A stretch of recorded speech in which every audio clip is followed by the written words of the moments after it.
জাতীয় বিশ্ববিদ্যালয় on campus honours প্রোগ্রামে তৃতীয় ব্যাচের ভর্তি বিজ্ঞপ্তি প্রকাশ এবং শিক্ষা কার্যক্রম সুনির্দিষ্টভাবে চলমান রাখার দাবিতে অবস্থান কর্মসূচি পালন করেছে শিক্ষার্থীরা।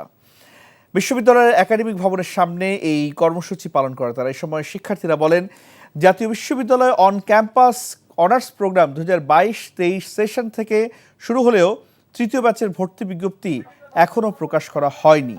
শিক্ষার্থীরা দীর্ঘদিন ধরে ভর্তির আন্দোলন চালিয়ে গেলেও কেবলমাত্র আশ্বাস ছাড়া আর কিছুই মেলেনি। এতে শিক্ষার্থীদের ভবিষ্যৎ অনিশ্চয়তায় পড়েছে। দাবি মানা না হলে অনির্দিষ্টকালের জন্য আমরণ অনশনের ঘোষণা দিয়েছে আন্দোলনরত শিক্ষার্থীরা। তবে প্রশাসন বলছে, বিশ্ববিদ্যালয় মঞ্জুরি কমিশন এই ব্যাপারে সিদ্ধান্ত নিলে শিক্ষার্থীদের দাবি পূরণ করা যাবে। এই ঈদে জামা জুতো অ্যাক্সেসরিজের ডিসকাউন্ট।